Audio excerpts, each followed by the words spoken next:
Amin, I'm just so glad you're here because I was worried about you. I heard you might have been captured last night by them. Oh, man, let me tell you something, man. Las Vegas is a dangerous place.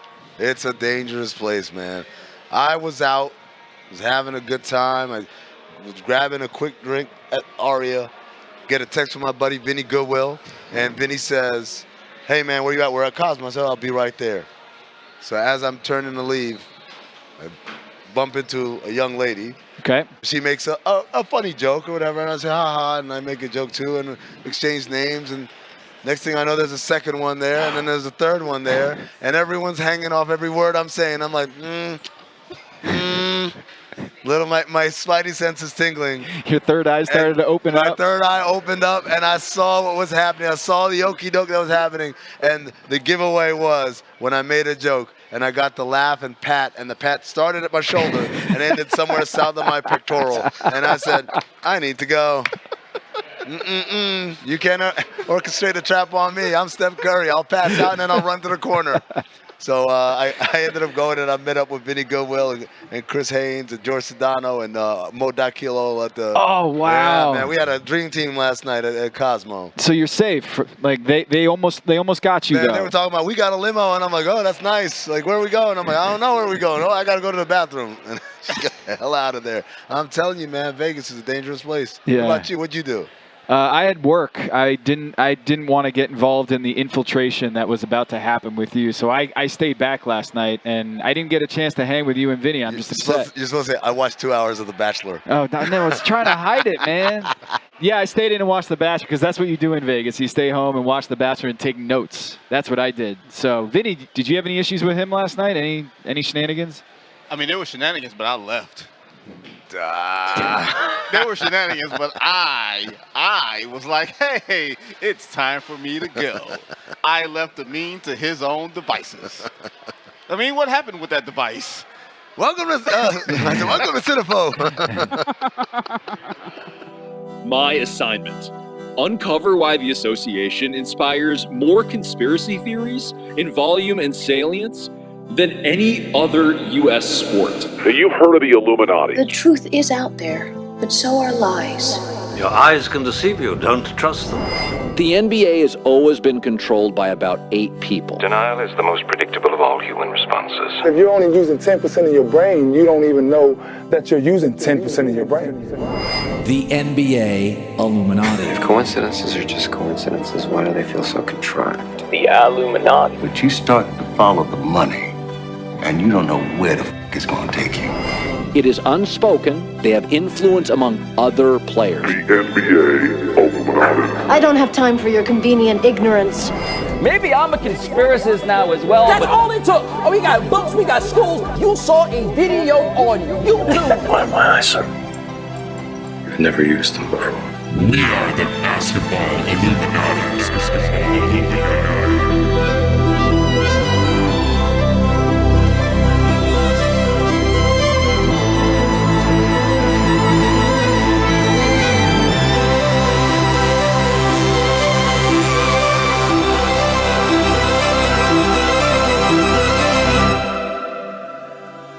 Welcome to Basketball Illuminati. We are here at Summer League in Vegas. I'm Tom Haberstroh, and as always, I'm joined by my 5-star generals from the Illuminati. The Basketball Illuminati podcast has been here. We are here. It is Amin El Hassan and Anthony Mays, our producer, and we're joined by the esteemed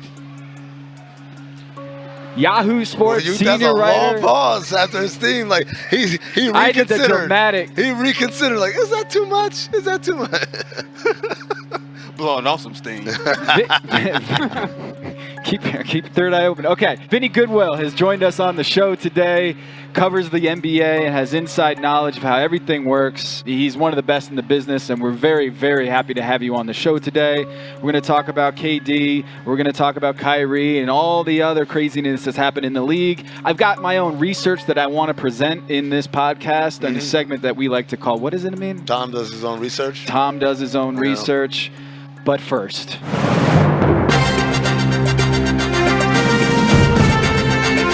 you are listening to the Super Agenda. supersized is our back. They said to make it huge. I don't care. Just supersize me. With Tom Haberstroh and Amin El-Hassan. So on the agenda, Vinnie Goodwill, we brought you on for this particular reason. Is KD going to get traded while we're here? Is that going to happen? While we're here? Yeah, like right now in this podcast that we're on taping. The set. Yeah. No, it's not going to happen in the next hour. Man, I'm praying now. Hold on. It's going to be. Why would you wish that upon me, Amin El-Hassan? Spoken like a man who doesn't have to write upon something crazy happening. He can just sit and watch the world burn, right, Amin? I just hop on the radio and just start talking. That's all I got to do. But, Vinny, you were all over this story. And it started actually before kind of some of these rumors have formulated. It started when we first got the news that he'd requested a deal. You wrote a really in-depth piece about Kyrie and the relationship with ownership, and Joe Tsai is basically saying, no mas. I'm not doing this anymore. It was a great piece, but there was a nugget that was buried in there, and I said, wait, is this right? And you said that Joe Tsai would rather waive and stretch him than go the season with Kyrie on the roster.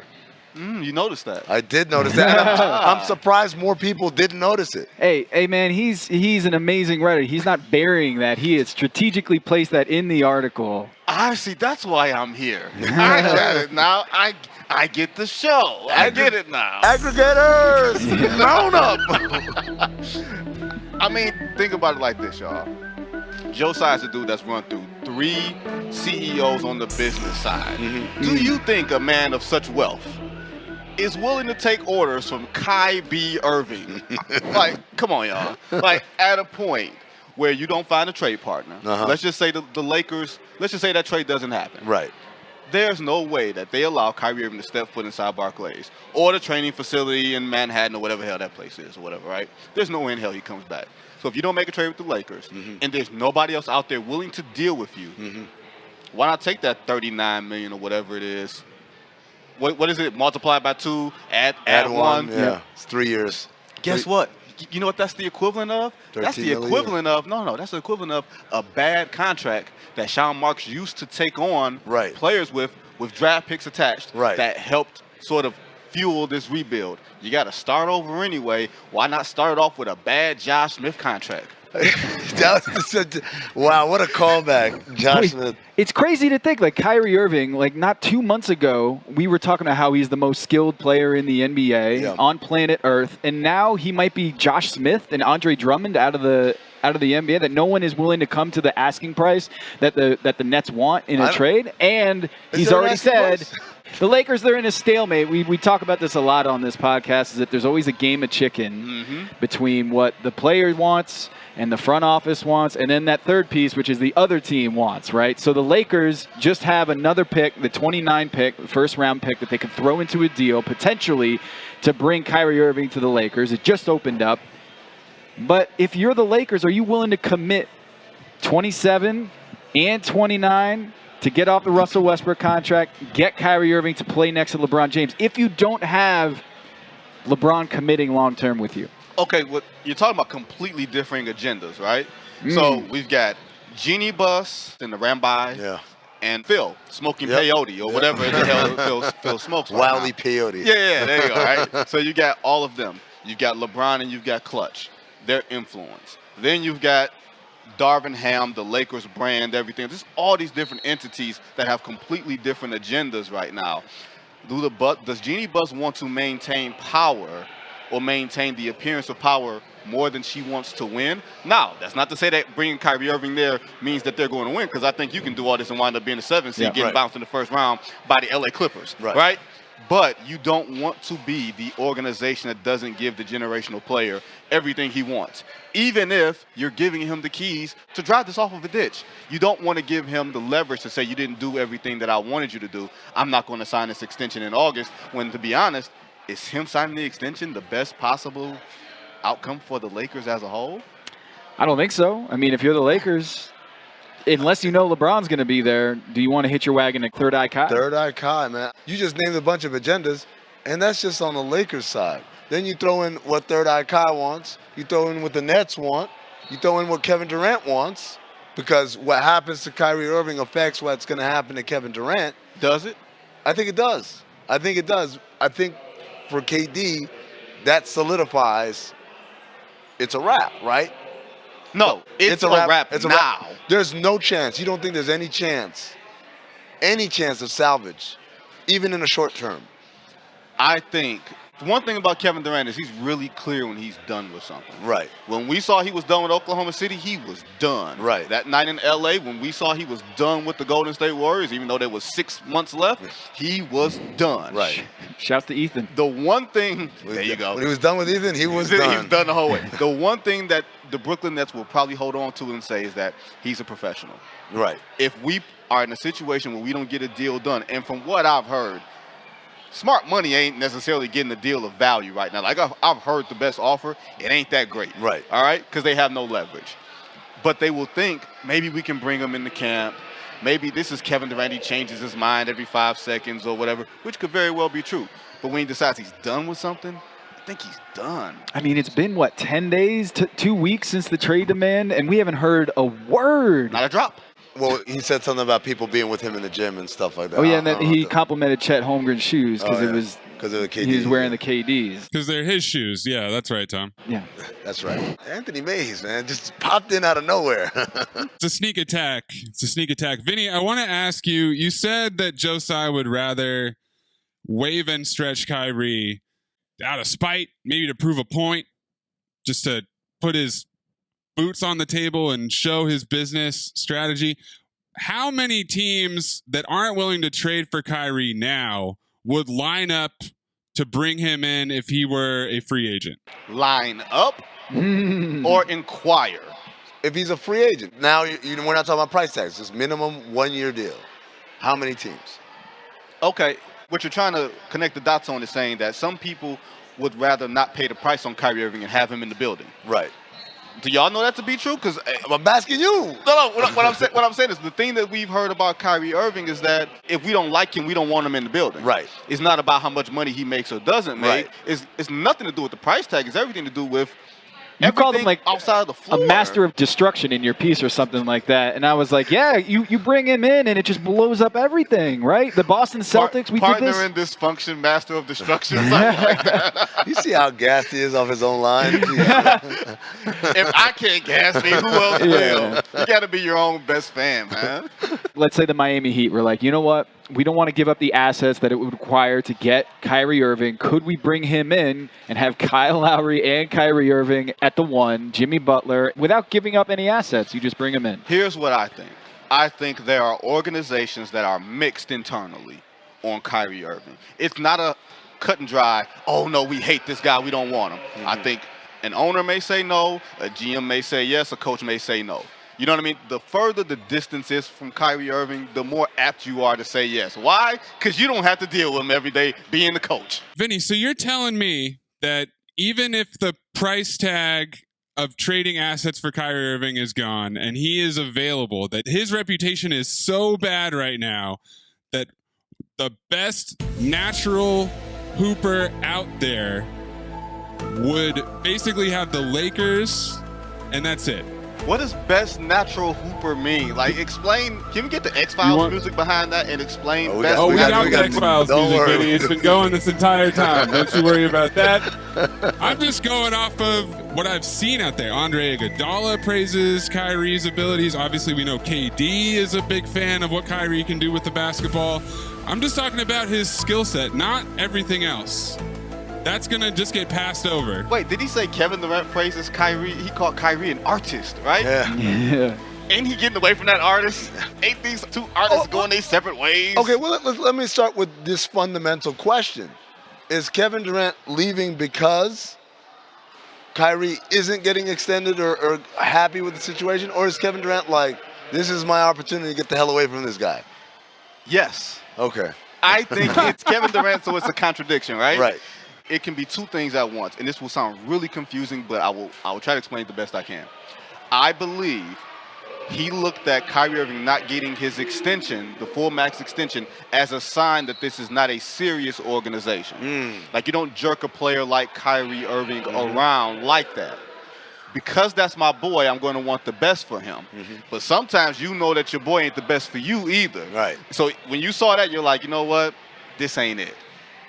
even if I wouldn't have given them the extension, they should have. And because they didn't, get me out of here. That third eye is wide open right now, man. You see, this is what they don't want you to know, Tom. That's right. This is what they don't want you to know, that it can be two things at once. They want you to believe that we're in boxes. You got to be in this box or that box. Preach. But sometimes that box has a door in it. Mm-hmm. You go back and forth between the two boxes. And sometimes it's not even a box. It's a triangle, right? Ooh. And it's not even 4 sides. It's 3. It's a pyramid. That's right. There you go. So you just wrote a piece about how there's a mirror involved here, that Kyrie and the organization, everybody's got to look at themselves and realize that, like, y'all made this bed. This is the state of affairs in the league right now, is like, if you're the Lakers and you're LeBron James and Jeannie Buss, do you look at Kyrie Irving and say, we can fix that, we can make that work? Is this just about Kyrie, or is this a larger thing about superstars in the league? Well, like, I don't think Kyrie's a superstar, but that's a story for another discussion. I don't think superstars affect winning. Well, he affects winning by not being there, Vinny. Oh, there we go. There we go. By being truant, not showing up. There you go. Truant.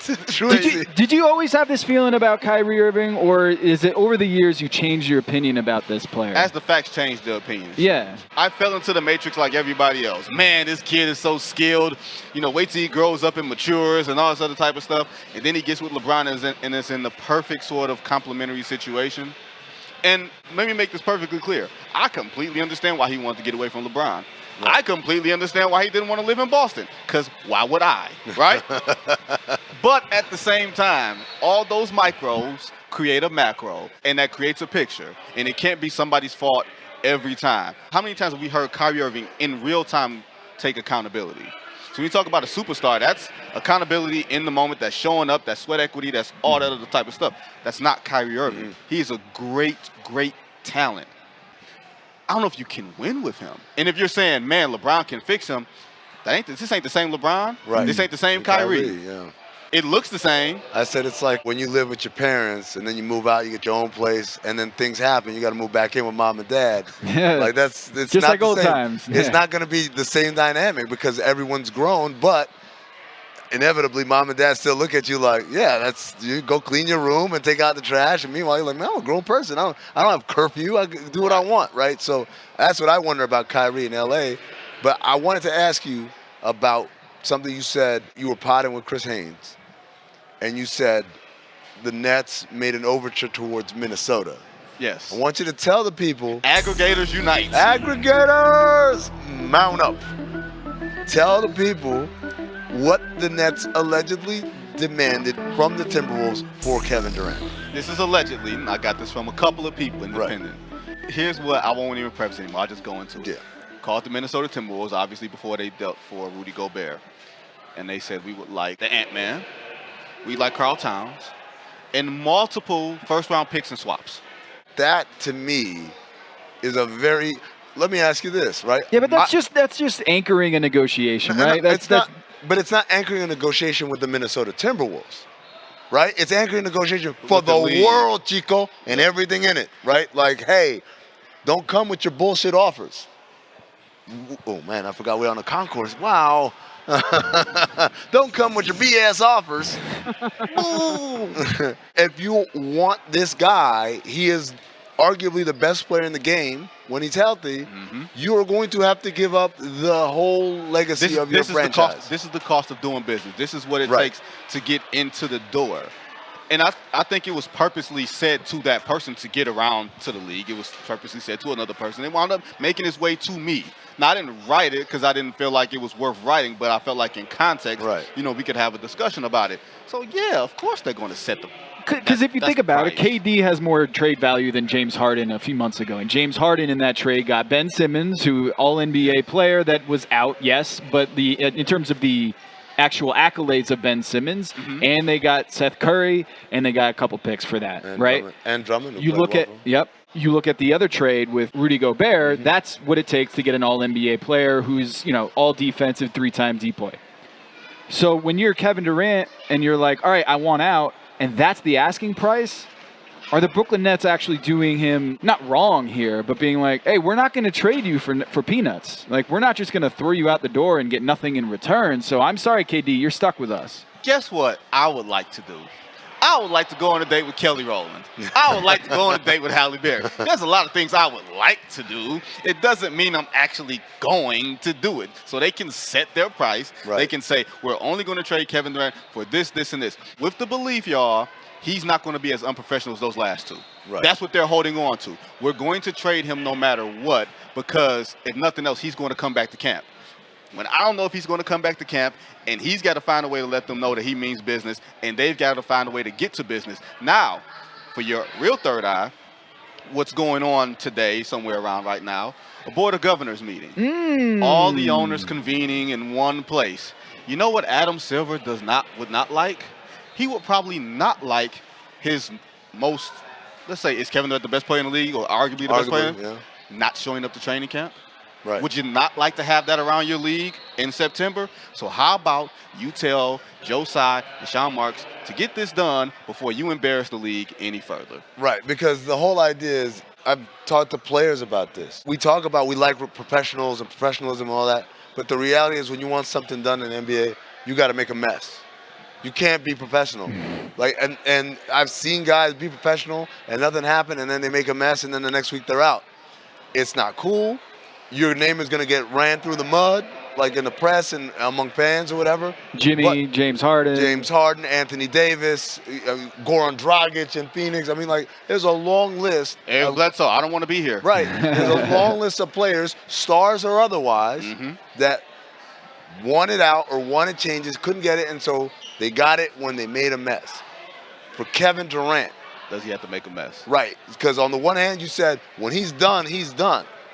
On the other hand, we know this guy loves to hoop. And it goes beyond professionalism to me. It's just literally his desire to play basketball. That's his ethos. Right. His ethos is playing ball. I'm with you. Does Kevin Durant have to do something more to step outside of character to get what he wants? Here's the counterpoint to that. He does not like being a villain. Yeah. He sure doesn't. I was there in Miami, man. This is LeBron killing him right now. Yeah. I bet you right now this is killing KD to be the bad guy in this. Even though all of us would say, you know what, this is a completely unserious situation. Right. Even if I got my partners being unserious, get me out of here. You know what I mean? We can all see that, but the public is so much against him right now. More against him than when he went to Golden State, I would say. You think so? No. You think it's hotter in 2022 in these streets for Kevin Durant than it was in 2016? Maybe for me, I guess I look at it like I understood why he did it. Sure. I think the justification in 2016 was very sound for him. And I think this is a tantrum. That was a business decision. This feels like lashing out. I think some people, you're right. This might be hotter because people viewed it as you created this mess and now you're running away from it. That's what makes it different. Yeah. Because also we know a lot more about Kevin Durant now than we did in 2016. Right. We thought Kevin Durant was the opposite of LeBron, the guy who signed his extension on the day that LeBron had his decision. We had all these different things about, you're the real MVP. Yeah. And then when he made this decision in 2016, people changed their minds. Now you've got a more fully formed version of who the man is, who I still actually really like. But some people don't kick it that way because of who you decide to kick it with. Yeah, how much of that heat is because of what Durant made, the decision he made, and how much of it is because of his homie? 80% of it, I think, is probably because of Kyrie, right? Yeah, like that's the old Method Man line. Like, make it hot, people won't even stand next to you. Like, that's Kyrie. You know what Kyrie is? Also, the guys that, you know what? My brother's going to kick your ass. Like, wait, what? Kyrie's the ultimate mirror. Yeah. Kyrie and Jimmy Butler are the two mirrors in the NBA. Whatever you are, they will test and expose or enhance. You know what I mean? Like, Jimmy Butler can be the full embodiment of what the Miami Heat say that they are. And like, oh, okay, you're not just superstars. You're literally this. Kyrie Irving is, oh, you say that you're about this. Right. Let me come and test this and stretch this out a little bit. And then you find out, the Brooklyn Nets aren't really this professional organization. The thing about KD, though, is like when he left OKC, he fulfilled his contract and he left at the end of it. Yep. When he went to Golden State, he fulfilled his contract and then he left after it and they did a sign and trade with him. This, though, he's leaving after not even 1 year into his extension. He signed his extension last year, and before the extension even kicks in, he's already out the door. So this is a change in Kevin Durant's mentality. He's like, before, I honored that contract, and I made my decision, and I'm good. Things have gotten so bad in Brooklyn that he hasn't even started the extension, and he's already out the door, which is bringing me to some research that I did. Oh, Tom did his own research, folks. Hey, people on the concourse, you want to hear this one?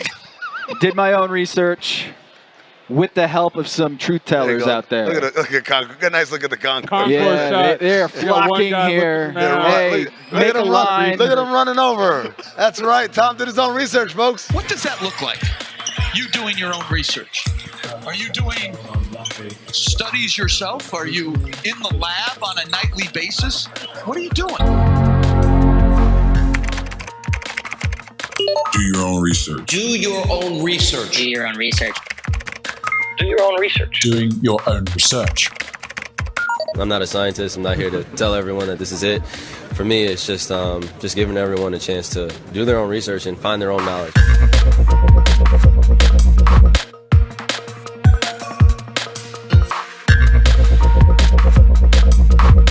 So I enlisted the help of my truth-telling comrades, Keith Smith and Spotrack.com. Oh, love that website. Love that website. They did an amazing job. I thought it was called Spot Track, but I'm glad you pronounced it properly. Oh, I got the Miami Heat in my head. I always thought it was Sport Track, like Sport Track, like the Ford Explorer that was like half a pickup truck. That I swear to God, the whole time I thought it was Sport Track, and then I realized, then I was like, it's a Sport like an Eddie Bauer Explorer. With the pickup in the back, right? Then I was like, well, no. Then I was like, is it Sport Tracked, like a sport contract? And then I realized there's no R in there. I'm just adding an R in there for no reason. Yeah, Spotrack though. Shout out to them. So SPOTRAC.com. Yep. They have a lot of salary data on there, and you can go back historically and get salary data. And it's hard to find salary data in the NBA, but they were helpful on this, and they sent me a list of all the max extensions and max contracts in the league since 2015. And I was able to do some research because right now we have a KD situation where he's not even 1 year into his 4-year extension max, and he's already out the door. Here's 6 recent ones where they only stayed 1 year or fewer in their new extension or new contract. Bradley Beal, my bad. Oh, sorry. We're gonna get there, Vinny. KD 0 years into his max extension. Ben Simmons, Paul George, James Harden, Russell Westbrook, and John Wall, all within 1 year or fewer of their max extension or contract, they have bolted out the door. And you mentioned the Board of Governors meeting here, and the owners are coming together, and the governors are sitting there, and they've got to figure out something to complain about. And I guarantee you this is very high on the list. Is what does a max extension guarantee you anymore, Vinny? It guarantees the player that they're getting their money. You get your money and you worry about the rest later. That's what you do. The rules are tailored. There's unintended consequences of every CBA, of every mechanism. This is the unintended consequence that the team that has you can pay you more, which means you sign with the team that can pay you more. Right. Which means you secure the bag and you worry about the rest later. This is what I call the bag and switch. Okay? You get the bag and then you switch. We've seen a recent history, a bunch of these stars. Oh, man, what's that look on your face? That's his Tom did his own catchphrase face. Yes. Tom did his own marketing. I said bag and switch. I was like, you know how some people pronounce bag bag? I don't know why they put a hard A in bag. You ever say, oh, you got a lunch bag? Do people do that? Yes. I don't know. Do people? Better than being like Boston. You beg. Never mind. All right. you put your heart in yours. Oh.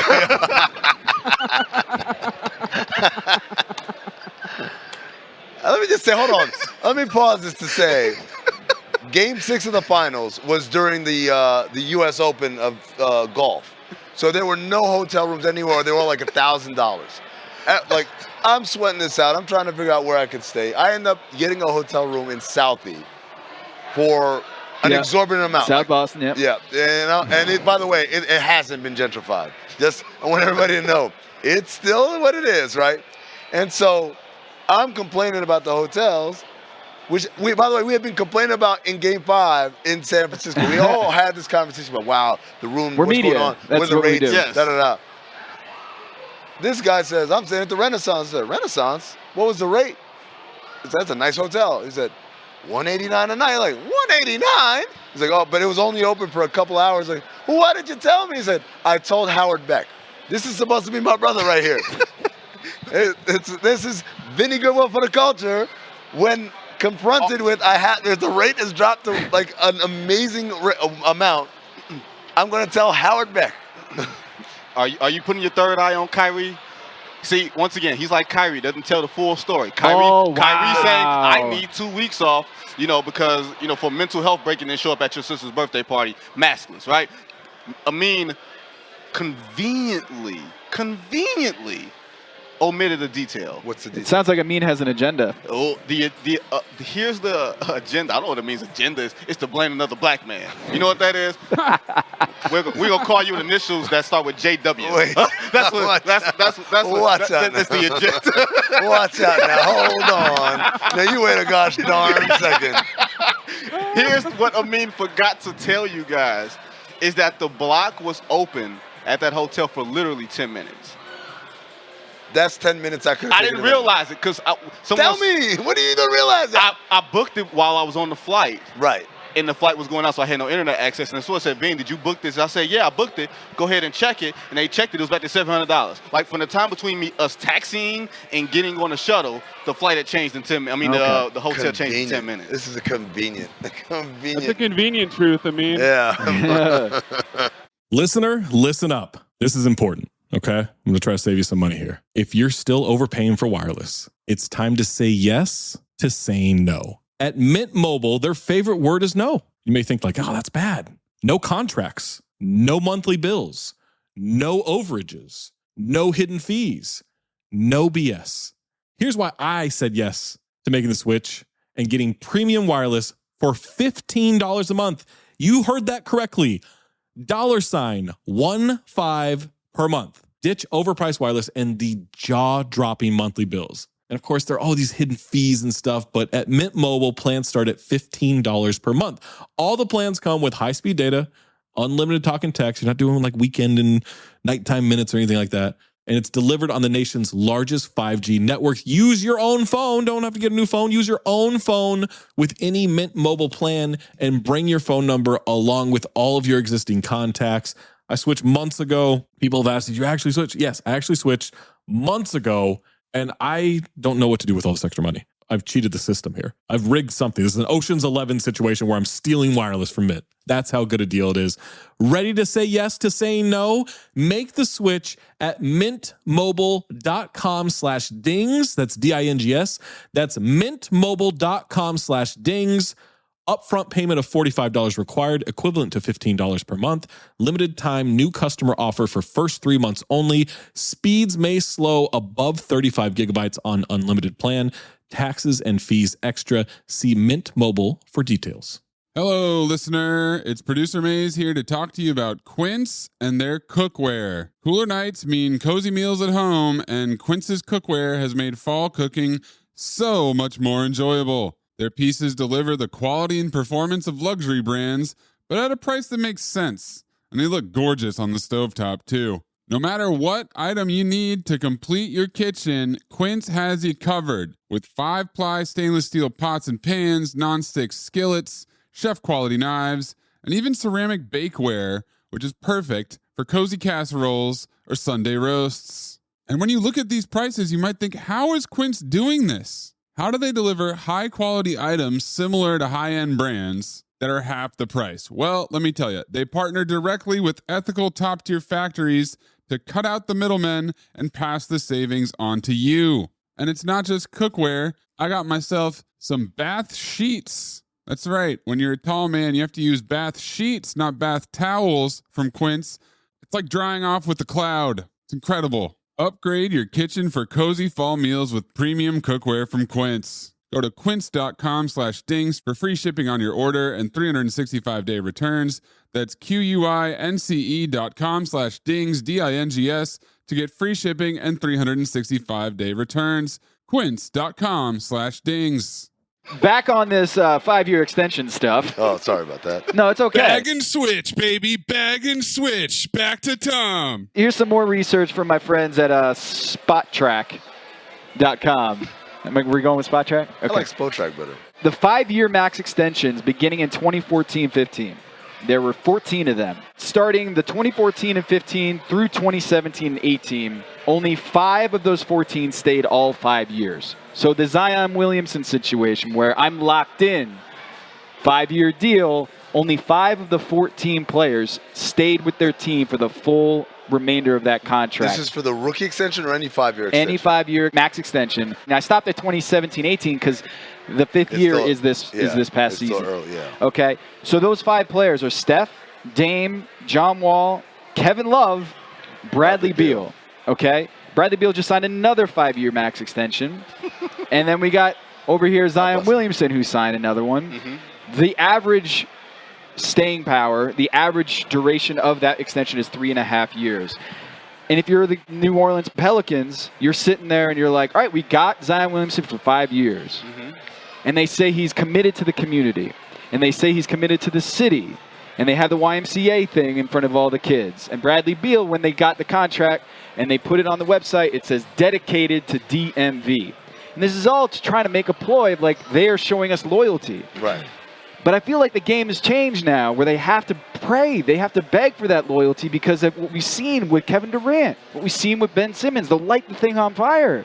And so my question is, can they do anything about it? In this Board of Governors meeting, and we talk about it a lot, I mean, they come together, these billionaires come together, and they come with these grand ideas, and then it backfires. Right. They have what's called a negative externality, where you come up with a great idea, and then the cure is worse than the disease. Yep, exactly. So a great example of this, if you remember back in the day, in a sign and trade, the guy used to get the full bird rights, the 8% rate, or it was 7.5% back then, you get the 5 years. So when LeBron went from Cleveland to Miami, he didn't lose a dime.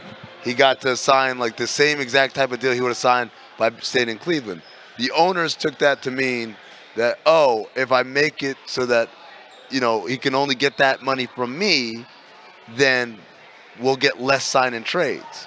But what ended up happening was guys started signing outright. It's like, because it used to be, hey, I can go outright, but let's do a sign and trade so I can get you a pick in return, and so I can get all the money, as opposed to signing outright by walking. Once guys knew, hey, I'm not going to get the money regardless, why am I doing a sign and trade? I just walk and get outright, and teams started getting nothing in return. So I guess, Vinny, what's the fix, and then what's the risk? Well, here's something I literally just thought of in the last 10 seconds. Mm-hmm. How about a reverse franchise tag? So the player can pick? No. I thought the same thing. I was like, No. It's almost like a reverse no trade clause, but in form of a franchise tag. Right. So player signs 5-year deal. Zion Williamson signs 5-year deal. Right. Bradley Beal. Do you want Bradley Beal with a? Never mind. Zion Williamson. But okay, player signs. Zion Williamson, Kevin Durant signs this deal. Maybe there's a mechanism that says by signing for the full max, we can't trade you and you can't be traded for 2 years. Nobody. Agree. I just literally just popped in my head. Now, once again, you're making the declaration that the owners don't like this. That's what you're saying. You're saying the owners don't like all the player movement. What have the owners been saying for the last 10 years? We want to catch the NFL. We want to catch the NFL in terms of the 24-hour cycle, the 12-month cycle, all the interest, when we only have basketball for 6 months. Right. The only way to do that is to develop the rumor mill, the cycle, everything else, all the interest, which is generated by player movement. Right. Who says they don't like it? Who says they like it when it doesn't happen to them? Right. Yeah. So Joe Tsai's all about it because we got KD and we got Kyrie Irving and we got James Harden. Unintended consequences. The league moves faster than it ever has. And here's my thing. What we thought of the league 2 years ago. 2 years ago, the Golden State Warriors stunk, and we never thought they would get back. 2 years ago, the Lakers were the Lakers, and we thought they might have rigged this to get another dynasty. And 2 years ago, we were sure that Giannis might not ever get over the hump. Think about how we looked at those three franchises completely different 2 years later. It moves so fast now, and that's the way they want it. They say they want continuity, but they really don't. Because continuity is boring. Continuity is boring. Let me ask you this, because I'm trying to make your idea work. Do you think players would accept I cannot be traded, I have to live the life of this contract for more money, right? So 5-year max, like the highest max you can get in the league right now is 35% of the cap. That's for players who are 10 plus years in the league or have met the criteria. For the super max. Right. What if there was a super duper max? 38%, or 39%. Or like when Russell Westbrook signs a super max deal with the Oklahoma City Thunder, it moves down to just a max if he gets traded, if he asks out. Yeah, that's what I was thinking, Tom. I think we're both on the same page because they have to stay with their team to get eligible for more money. But if that eligibility went away, if they get traded, if they're losing money from demanding a trade. Then it gets messy though, because if the team trades away Russell Westbrook without him wanting to, and he loses money, they wouldn't sign up for that. That's why, and then it's just a he said, she said, or he said, I guess, of the idea of like, well, no, he was acting like he didn't want to be here, and that's why we traded him. Well, no, I wanted to be here. Or Kyrie not showing up to work, right? And them saying we have to trade you, yeah. And Kyrie saying, well, I didn't want to be traded. Yeah, I never asked to be traded. It's tricky. It has to be. I'm going to pay you this much now. I could pay you more than this much, more than anyone can get. But if I do, we're stuck together for 5 years. No trades at all, no matter what happens. As an owner, I'm taking on a risk. What if he gets hurt? Yeah, the John Wall situation, right? And so now I'm paying even more than what I was before. From a player situation, I'm taking a risk. What if this thing is just trash? What if I'm miserable here, right? How can I get out of this? But I think that at that point it becomes a negotiation point of like, you know what? No, I don't want that extra money. Or maybe, just maybe, there are going to be star players who are like, no, I kind of want the money. It's always easier to give back the money after you've had some of it, right? So, Mays, let's just assume your idea or Tom, your idea works, and we can figure out who desired it. Like, we don't have the Kyrie shenanigans in there. Paul George says, I'm not going to re-sign with you guys. I'm out in a year. And is so that a trade demand? Or no, is that but let's just assume that scenario's out. Like, we know when it's a trade demand and when it's not, and there's no funny business there. I believe that players will sign for the more money, do the 3.5 years average that you said, stack up that money, and then I say, you know what? That extra $4, $5, $6 million a year, or whatever it is, on the last year and a half of my deal, you can keep it. Get me out of here. I don't want to be here. Versus knowing, hey, when you sign this, you got to stay. So there is a decision there. I wonder if players would be like, you know what? I value the flexibility more than the extra 2%, 3% over 35. Here's the thing that I think we have another unintended consequences in the future. Everybody's talking about how big the money is now, right? Like we've gotten through the pandemic and everything else, and the cap went up even greater, right? Yep. In 2 years, the TV deals are up. You're going to have more media entities involved. That means the cap is going to explode even more. Yes. The question is, does that money go to the top crust or does it go to the middle class? The reason I asked that question is because you said, will the players go for that? Right. We're usually talking about 10 or 15 players that these sort of criteria apply to. The entire voting body is something completely different. Right. Will the body go for something that supremely affects the top 1%? Right. No, even especially if the money continues to grow and the way that these things are settled, 30% of the cap. Yeah. Is more. Minimum guys are still going to get minimum contracts. You know what I mean? This isn't the CBA of pre-2010 where the middle class got so much more and the top guys were underpaid. This is a lot more haves and not haves as much. Right. You know what I mean? That's third eye. That's what I'm very curious about if something like that comes to fruition, because it's going to be such a great disparity between how much you have and how much you can get. Right. So we always do this with a guest. I'm not putting you on the spot and saying you believe this to be true.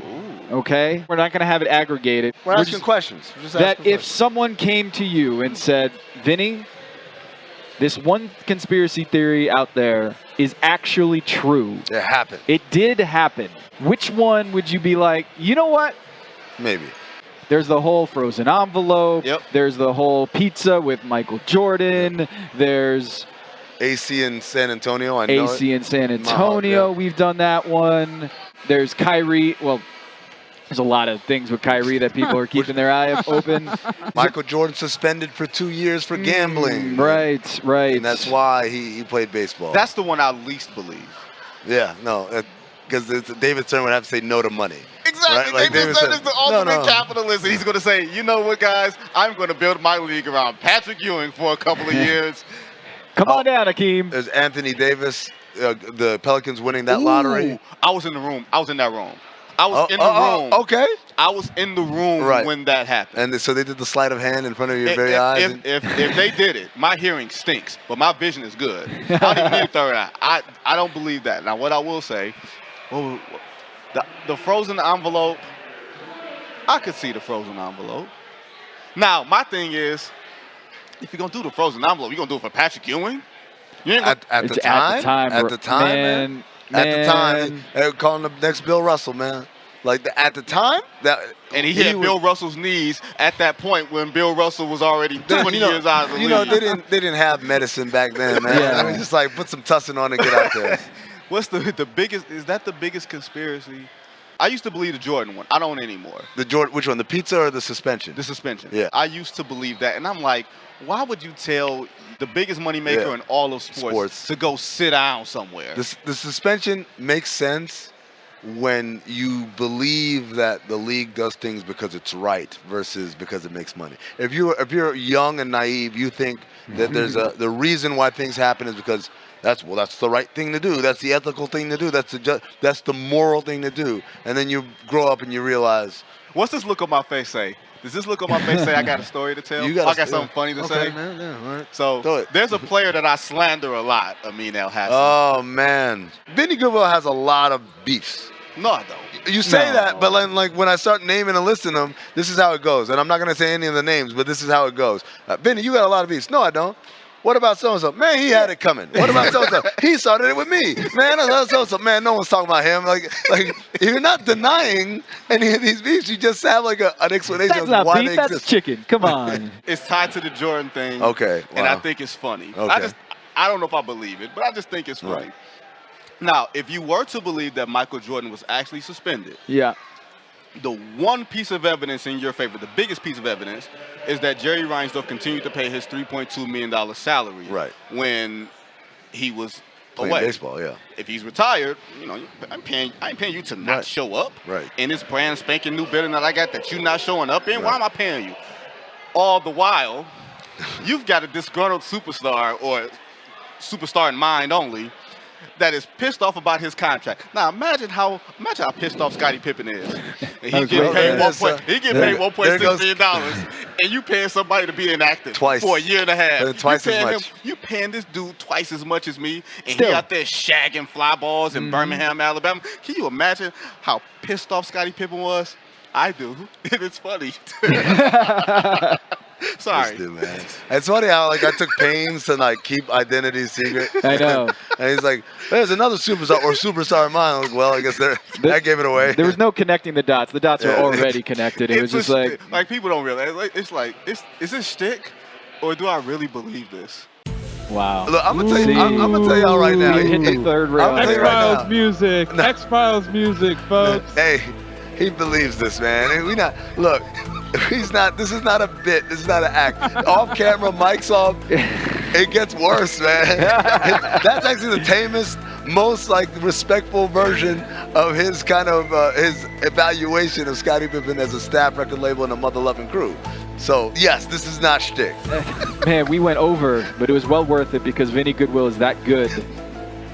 The Vinnie Goodwill. It's so of ironic. The people. His last name is Goodwill, and yes, for someone who has so little goodwill for so many people. Vinnie Goodwill. How many people do you know that have beef with me? Nah, that's a. Wait, but you just talked about how he does this, which is he will say they don't have beef with me. I don't have any beef with anybody, but you just went through 6 different players in your head that you were like, oh, they got beef. Yes. That he has beef with them. No. See, yes, he antagonized, but there are people that don't like you too. You think you out here lovable? Everybody love Vinnie? Is that what you think this is? I do. Man, I gotta hear about it all the time. That's man. What y'all doing tonight? Oh man, I'm catching up with Chris Haynes and Sedano and Mo Dakhil and Vinnie Goodwill. Oh, I was in until. Hey, there's some people I said we upstairs and I don't want to hang out with him. That happened. What? That happened. And it was with me? Yes. What? Tell me who? I can't tell you. I can't tell you because honestly I don't. What just happened here? I don't know. I can't tell you. What if I've been nice to a person that's just literally waiting on the place to put the soft tissue? They made it seem like this, and this is my biggest pet peeve when people in the league think that if you work in the media that means like we out kicking it, and then he had a third tequila shot, right? And started talking bad about his star player. I'm like, nobody does that. Right. Nobody does that. And I said to them straight up, I said, you're not afraid that he's gonna say something or he's gonna reveal something that was in confidence. You're afraid that someone's gonna see us sitting together and people are gonna put 2 and 2 together. Oh, that's the mole right there. You see, like he reporting on this team, and who's telling them the stuff? The guy there that I saw at this bar, that bar. That's what they're afraid of. And I tell them, stop being cowards. Stop being cowards. You can have friends. It's okay to have friends. Damn. Now I feel bad. It's not who you think it is. No, it's not who you think it is. I don't even have a thought. Oh, okay, never mind then. What you're describing, though, separately, if you haven't listened to last week's episode where we talk about the Deal Zone, you should listen to that. The Deal Zone, yeah. Deal Zone, one of the best we've done. Let's ask real quick. I know we're running out of time, but like, Vinny, Michael Rubin, why? What is the magical spell that he has on all these young black men? All of his friends are either rappers or basketball players who are in their 20s and 30s. What is it? I thought you might have known. I don't, because they show up at his yacht. They party together. Oh, everyone dressed in all white? All white. It's like the Death Row Mother's Day thing that they used to have back in the day. Yeah. Like, that's what that's like. Isn't it just being a connector? Like, oh, whatever you want. Oh, I got you. Like, I know this person. I know that person. That's like World Wide West. So he's the white World Wide West. World White West? Add another W to it. I like this. I like the ring of that. Yeah. World Wide West. World White West. World White West. You see all the NBA superstars that are lining up to play for the Knicks now. You got to stay behind without the Knicks logo on your chest. You got to stay up below board, right? Right. Michael Rubin going below the board and then does the 4th of July party, the blowout party. I'm sure that's the first time all those people have ever been at a party with. Like it's like all of a sudden we have all these pictures of Michael Rubin with players. Like, oh, so now it started. All the parties before, he's like, no, I don't invite NBA players other than the Sixers. Isn't that tampering? Vinnie Goodwill, Yahoo Sports. Go check out his work. Thank you so much for joining us on Basketball Illuminati. We appreciate you and stay safe out there.